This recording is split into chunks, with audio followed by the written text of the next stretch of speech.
Lorien had never seen a man move like that. One moment, the chieftain was 100 paces away, his massive silhouette cutting through the smoke of the burning village.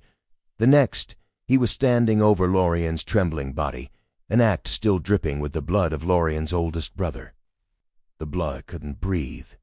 His wrists were ruddy bound with rough hemp rope, and the world around him was nothing but screens and fire, a terrible laughter of raiders. He was 18 winters old, the youngest son of a southern chieftain who now lay dead in his own great hall, and the monster who had killed his family was now staring down at him with eyes the color of burning amber. "Name," the chieftain said. His voice was low, rough like stones grinding together. "Weston, a command." "Elorian," the boy stammered, hating how his voice cracked. "Son of Chieftain Odric of the Sun Valley." The chieftain's expression had changed. He was taller than any man Lorien had ever seen, his shoulders impossibly broad beneath a cloak of black wolf fur. Long dark hair fell past his chest, thread with silver beads in the finger bones of enemies. Tattoos carved around his thick arms, wolves, ravens, symbols loined of Haina, but instinctively feared. And his face, it was handsome in a brutal way, with a jaw like cloth stone and a scar that split his left eyebrow. But it was the eyes that held Lorien captive even before the ropes did. They weren't cruel. They were worse. They were empty. "Cale," the chieftain said finally, is offering a gift and care to give.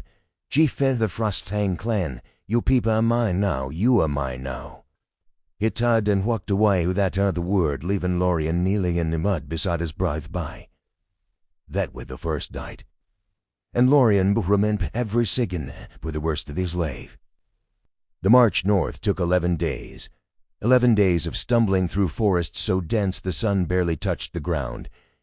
11 days of sleeping on frozen earth while his captors laughed and drank and occasionally kicked him for sport. But Cale never touched him, not once. The chieftain rode at the fronts of the column, his massive black stallion peeking through the roots and rocks like a creature born of the Shadat Sev. Sometimes Lorien would catch him looking back. Those amber eyes would find him in the crowd of prisoners and slaves, linger for a moment, then look away. It was worse than the beaten. At least then, Lorien knew what to expect.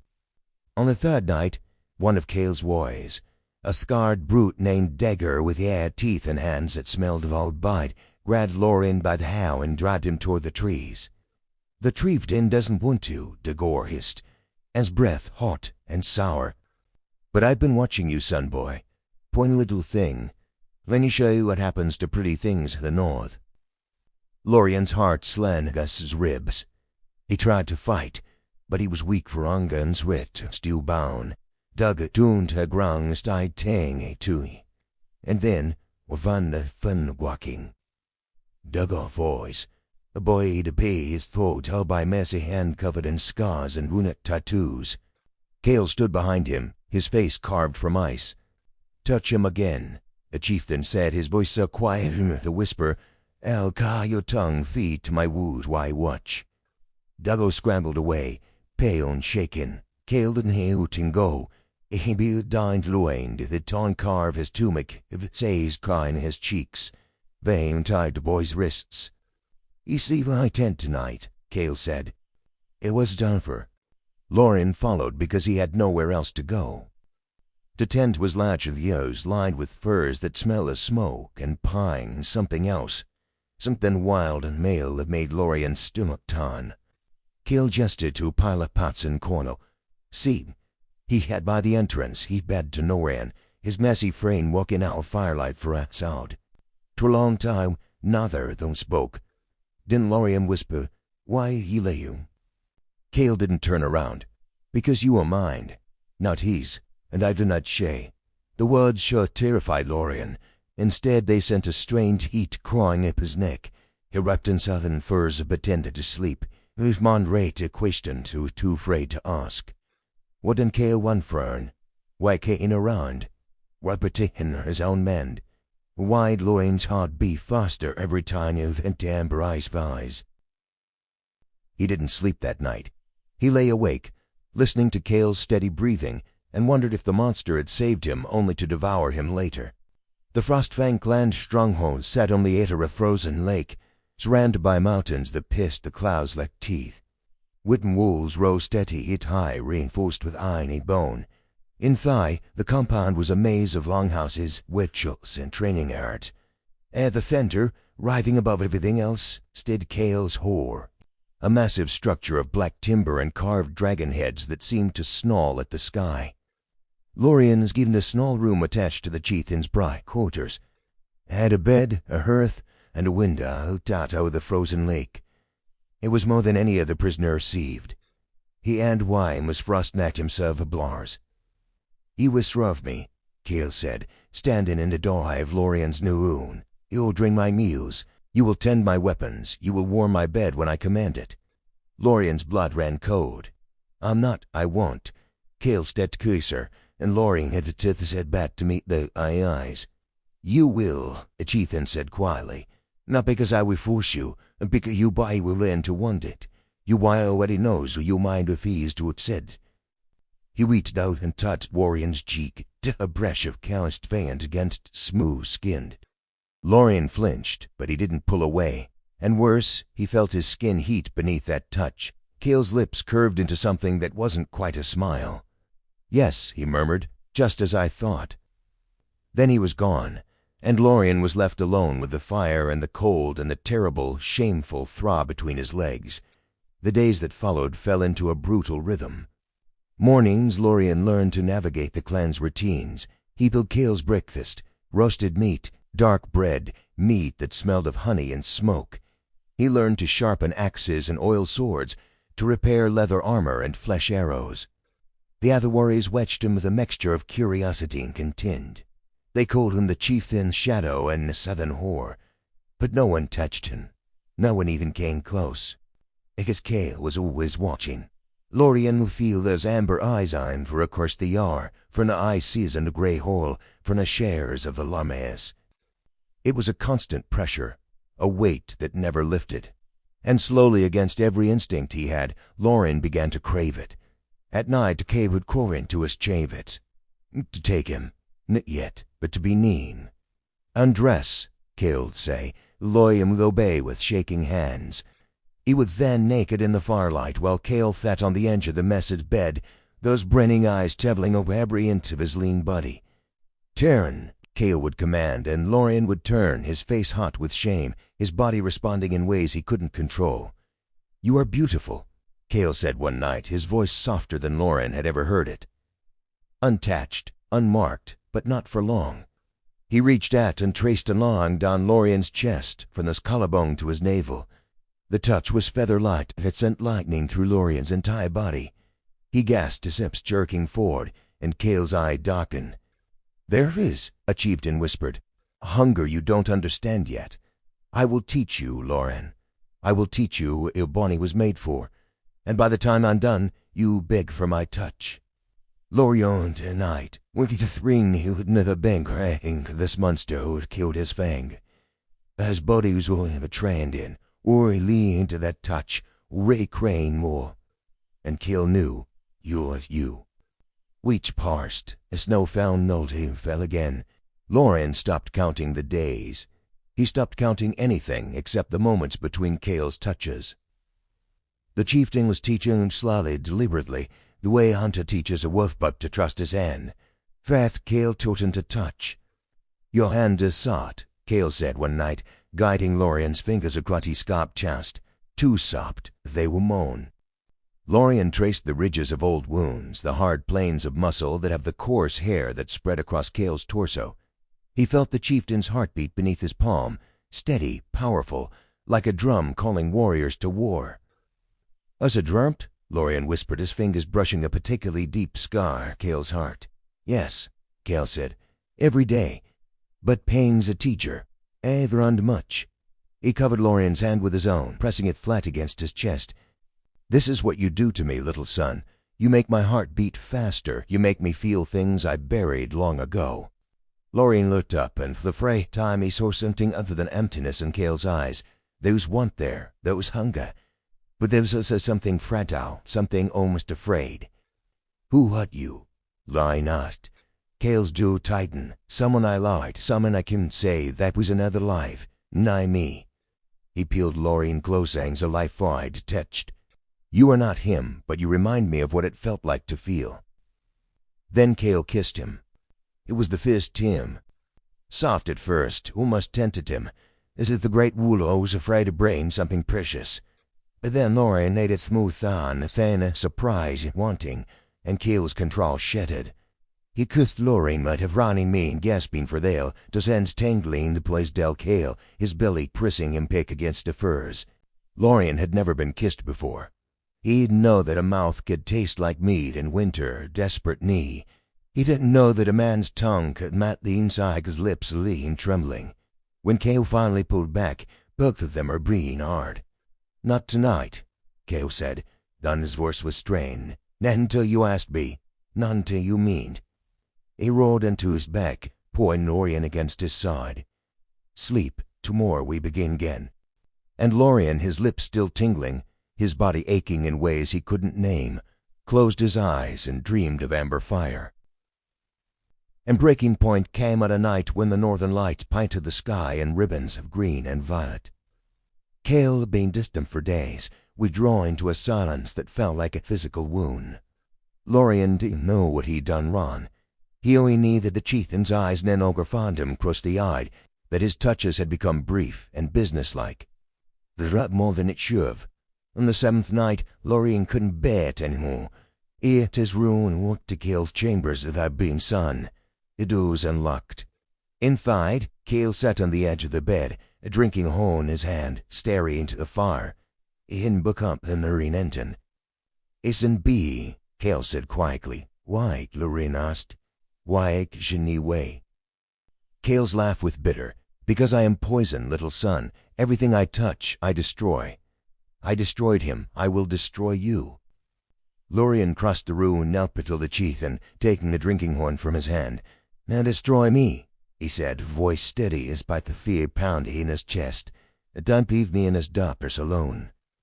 Cale looked at him then, really looked at him, and something broke behind his amber eyes. You know you're asking. Then show me, Lorien whispered. Teach me. I'm not afraid of you, Cale. I'm afraid of never feeling anything again. A sign stretched between like a blade. Then Cale moved. He pulled Lorien onto the bed, not roughly, but with a desperate urgency, as the boy with the unhis-side thing worn of ice and shadow. We do this, Cale said, voice rough. Here's not going back. You be mine. Not as a foe, not as a captive. A something more. Something I have no right to ask for. Lorien reached up and touched Cale's scarred face. I really am. That night, Cale took him. But in the way Lorien feared. The chieftain's gentle. More gentle they ain't so large and powerful and a right to be. He and rest knowing so kissing a to skin at the view. He who I warned by the fire to prepare him, his thick fingers stretching and coaxing to Lorien's gasping knee rather pain. Look at me, Cale commanded, positioning himself between Lorien's thighs. I want to see your eyes when I claim you. Lorien looked up at that brutal beat face, and he wasn't afraid. When Cale pushed inside, the stretch was intense or was unbearable. Lorien cried out and his to Cale's shoulders. But Cale knelt still, waiting, his forehead pressed against Lorien's, his breath hot and right. Breen, lispy, just Breen. Lordy knows what to do. And slowly, impossibly, the pain began to fade. It was replaced by a fullness, a sense of being completely filled and completely held. Cale began to move, slow and deep, and each stroke ran something inside Lorien, might stars burst behind his eyes. He'd never imagined anything could feel like this, like being unmade and remade, like being consumed, worshipped at the same time. Cale, he sawed, his body arching off the furs. Please, I know what you need, Cale growled, his rhythm increasing.